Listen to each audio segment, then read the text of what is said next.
Bonjour à tous, bienvenue sur ma chaîne, je suis Awa, on parle principalement de maroquinerie et avant toute chose, je vous souhaite la bonne année.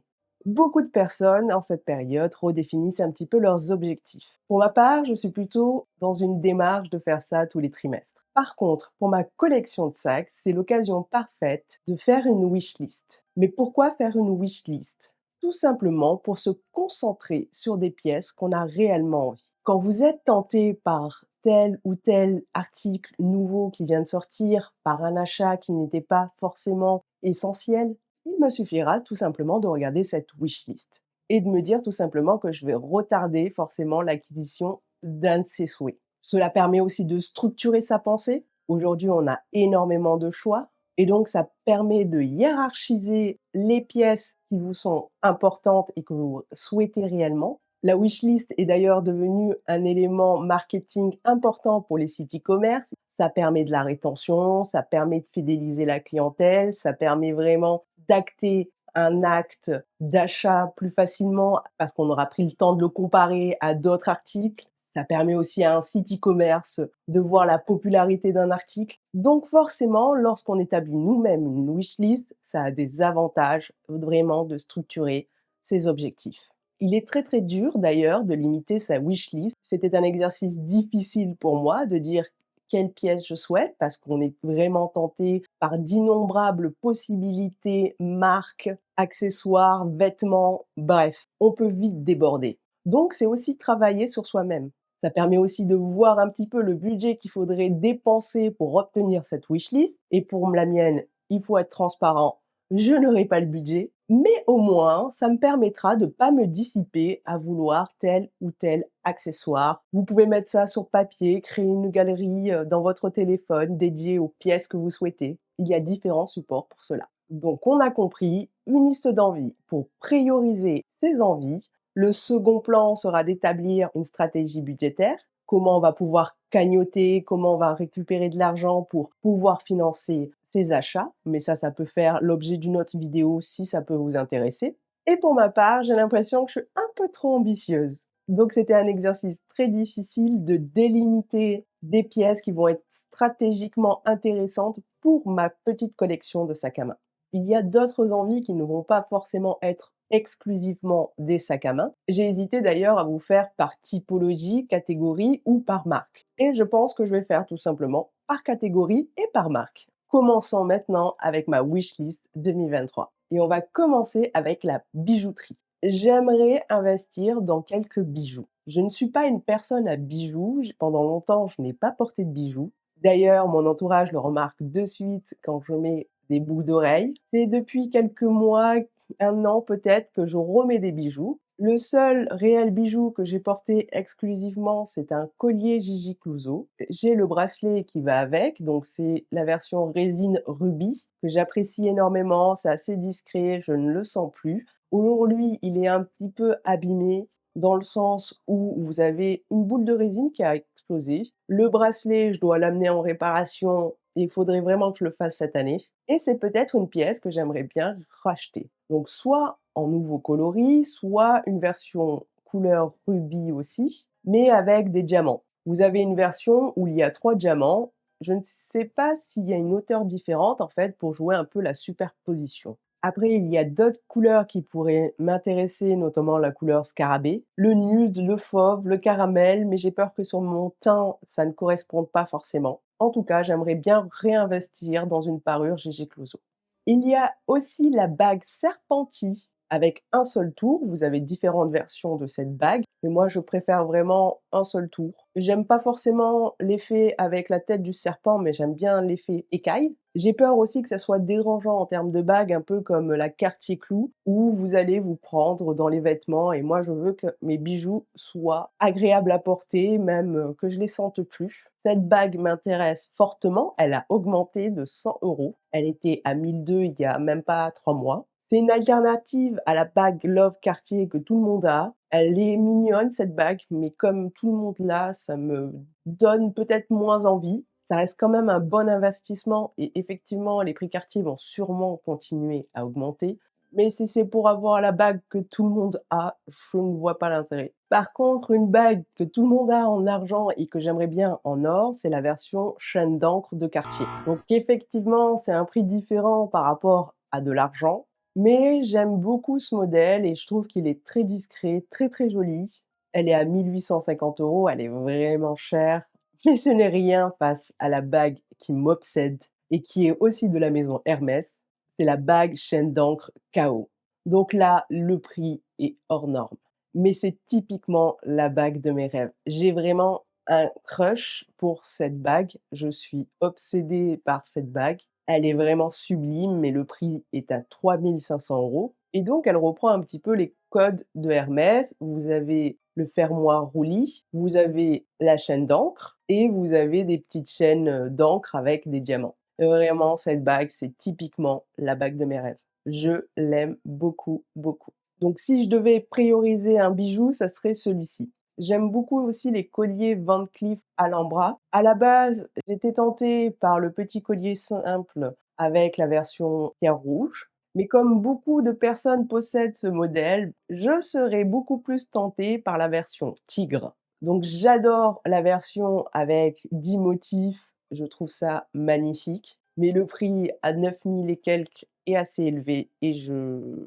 ne pourrais pas mettre autant en fait. Mais c'est vraiment un modèle sublissime et qui me tente, énormément. La version collier simple est à 3 300 €.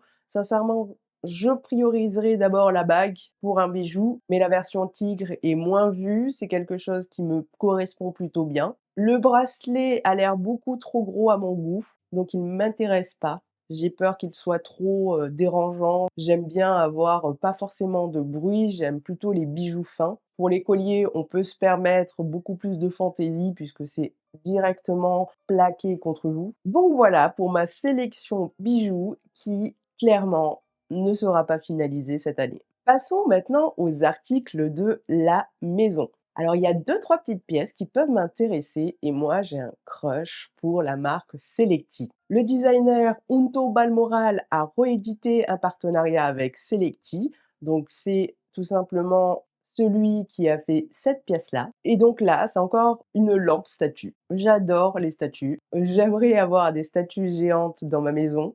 Et donc là, clairement, cette pièce, elle est sublime. Elle est au prix de 330 €, faut juste que je trouve l'endroit où la mettre. En tout cas, je l'adore.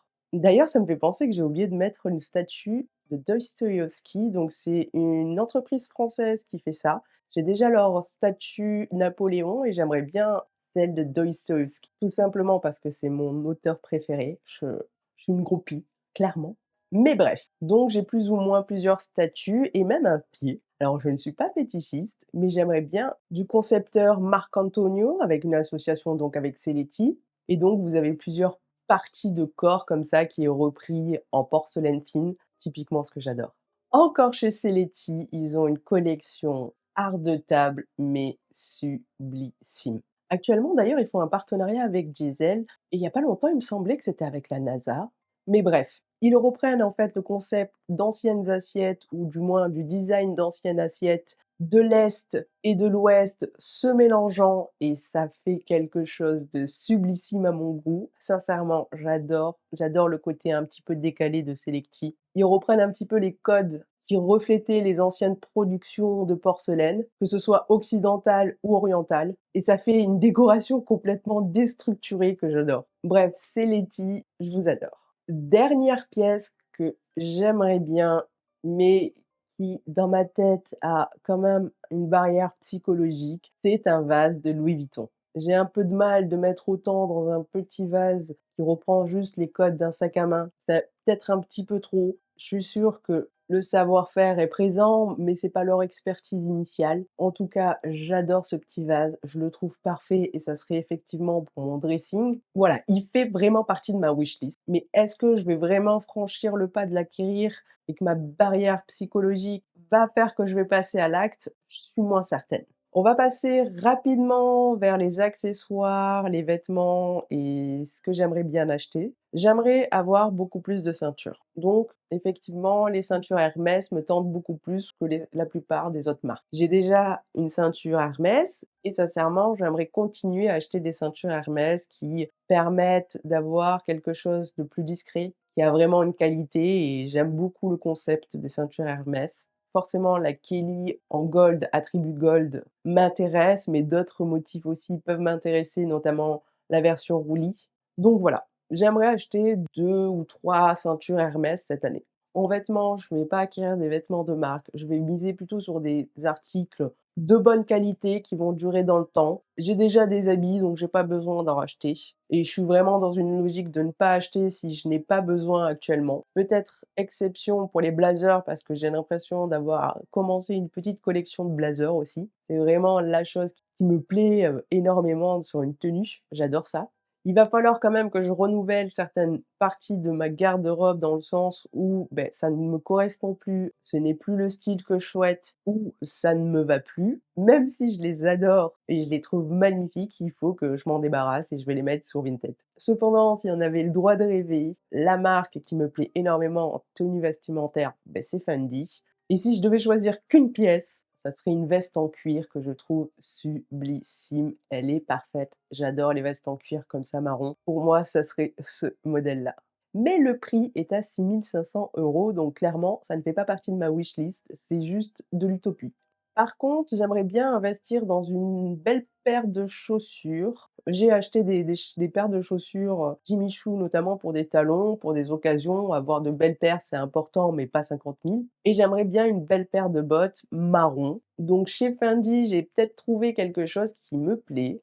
C'est des bottes cut que je trouve vraiment très, très jolies. J'aimerais aussi des bottines, mais j'ai pas encore trouvé. Les chaussures sont pas vraiment ma priorité parce que je les abîme très rapidement. Je dois avoir des pieds tordus quand je marche, donc voilà, faut être rationnel, savoir quelles sont ses limites et au niveau des chaussures, pour moi, ce n'est pas un bon investissement, parce que je marche pas droit. Bref, passons aux choses sérieuses. Ma wish list des sacs que je désire pour 2023. Je suis certaine que vous ne serez pas surprise si je vous dis que Céline est vraiment dans mon viseur actuel. J'ai eu des cadeaux pour Noël, pour mon anniversaire de cette marque et sincèrement, j'ai vraiment envie d'acquérir un sac. Celui qui me plaisait n'est plus disponible en termes de couleurs. Il y en avait 2. Il y avait une besace plutôt marron embrossée, que je ne retrouve même plus sur le site, ou la version sac Triomphe, mais en couleur olive.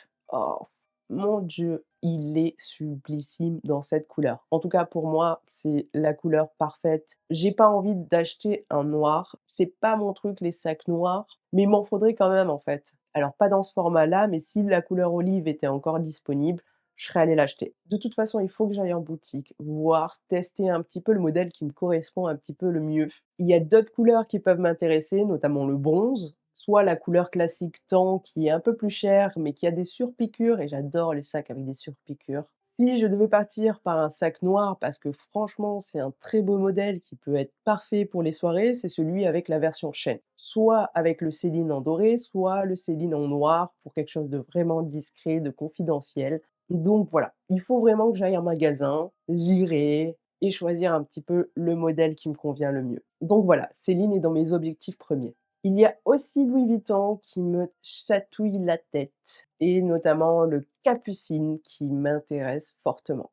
Il y a aujourd'hui, on va dire, 3 modèles, 3 typologies de design qui me correspondent. Il y a le Capucine noir. Alors oui, c'est un sac noir et j'aimerais bien qu'il soit dans un autre coloris. S'il apparaît dans un autre coloris, je serais peut-être plus tentée, mais il y a ces petits détails, en fait, les petits logos sont implémentés sur le dessus du sac. Je trouve que, voilà, ça apporte quelque chose de sympathique. Je l'ai vu en vrai, en mini, en noir. Franchement, il est hyper sympathique, même si c'est une couleur noire. Je ne sais pas encore s'il existe dans un autre coloris. En tout cas, je le trouve trop mignon, mais il y a d'autres modèles qui m'intéressent et notamment la version Arizona Wood.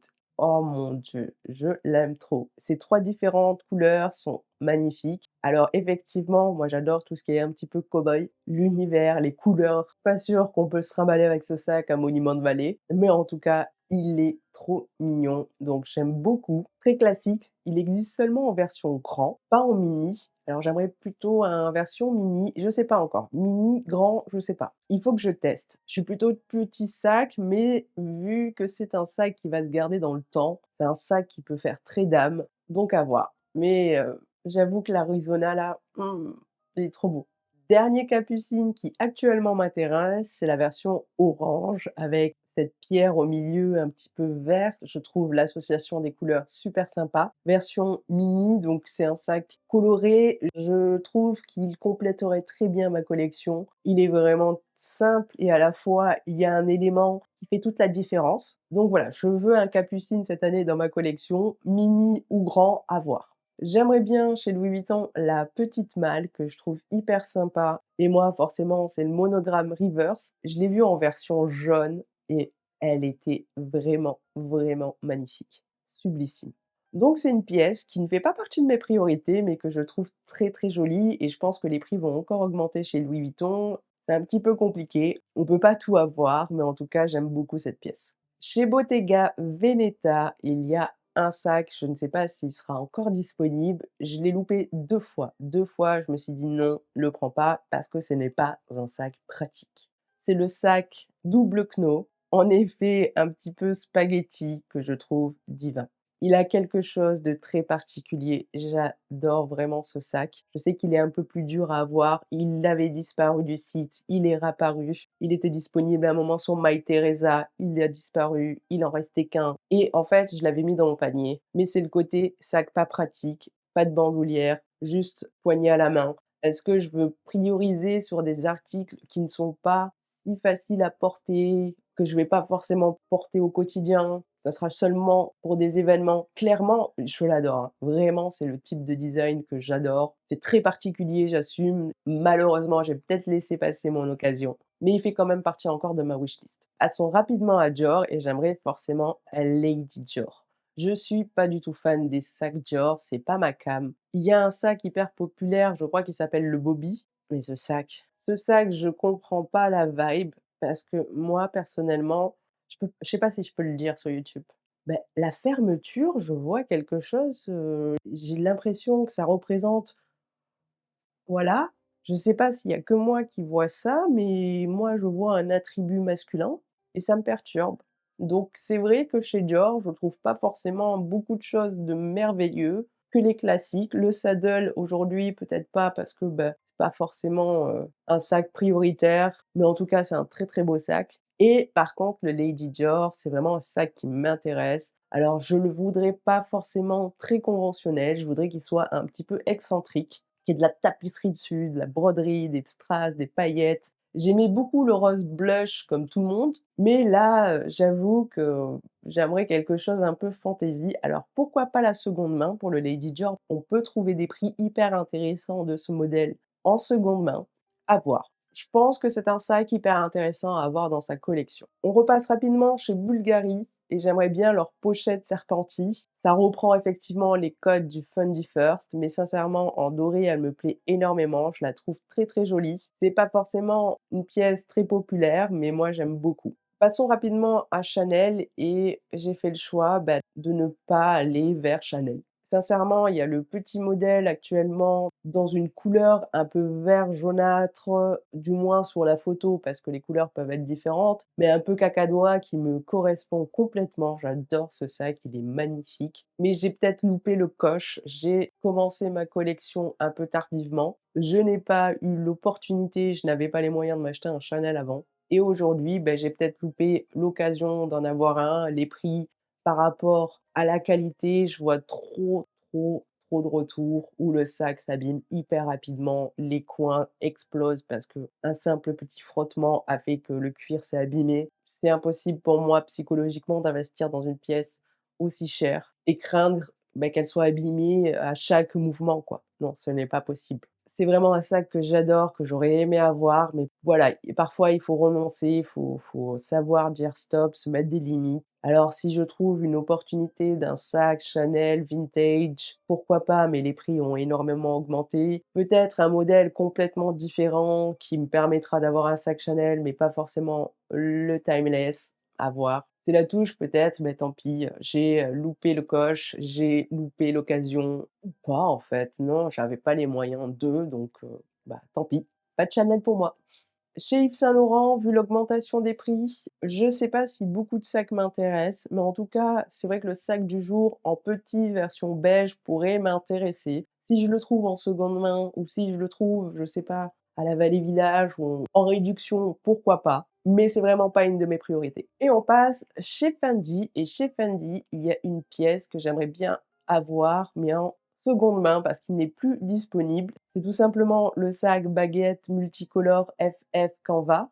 Je le trouve magnifique. Je n'avais pas les moyens de l'acheter au moment où il est sorti, puis il a été très rapidement sold out. Si j'ai l'occasion de le prendre en seconde main, bah, j'aimerais bien qu'il rejoigne ma collection. Toutes ces couleurs pour l'été, je trouve que c'est fantastique. J'ai vraiment du regret et j'aimerais bien le retrouver. Ah ben ça me fait penser que peut-être chez Jimmy Choo, le sac bonbon multicolore à paillettes que j'avais pas pris parce que je trouvais que le prix démentiel à l'époque, je vous en ai déjà parlé dans ma vidéo strass et paillettes. Clairement, si je le retrouve en seconde main, je me suis mis des alertes, hein. Si je le trouve en seconde main, je le prends. Je l'ai dans ma tête depuis, tellement longtemps et c'est tellement un regret, donc ce sac-là aussi, le version bonbon. Mais bref, continuons sur Fendi. Il y a le Fendi First et moi, c'est plutôt le modèle grand qui m'intéresse. Je suis assez grande, j'ai pas envie de le porter en pochette, miniature, c'est vrai que je le trouve un peu petit sur certains corps. Donc moi, j'aimerais tester plutôt la version grande avec la petite bandoulière, certes, rajouter une autre bandoulière pour pouvoir le porter crossbody, mais clairement, j'ai loupé la couleur qui me plaisait le plus, qui était marron chocolat très foncé, qui ne se fait plus.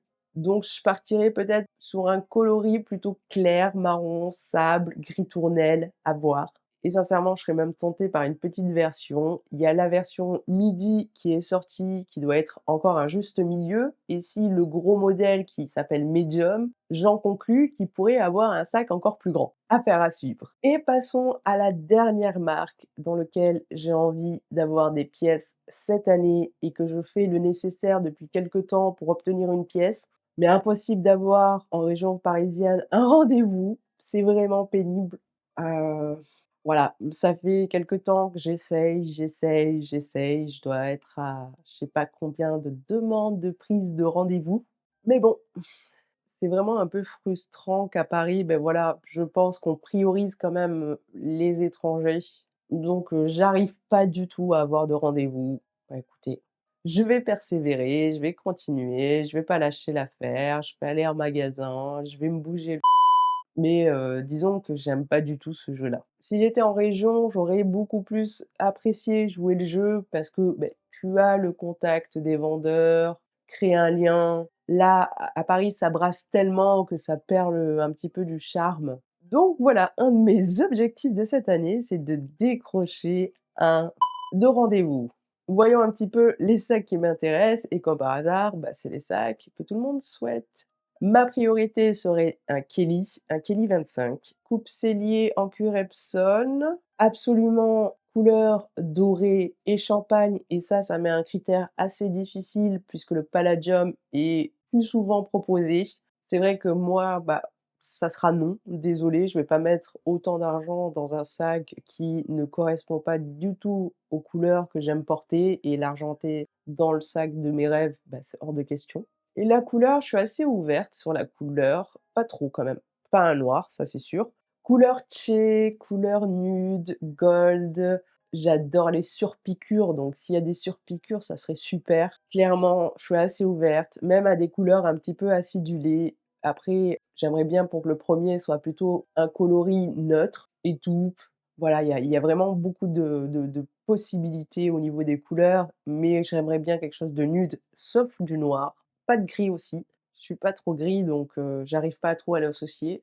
Bordeaux, ça serait pas mal aussi, mais couleur qui vraiment un peu nude clair, c'est vraiment très, très beau. Ultime, ça serait la version mini, hein, le Kelly 2 mini et là, je voudrais plutôt une couleur acidulée, quelque chose de pétillant, toujours en attribut doré, mais clairement, là, je rêve.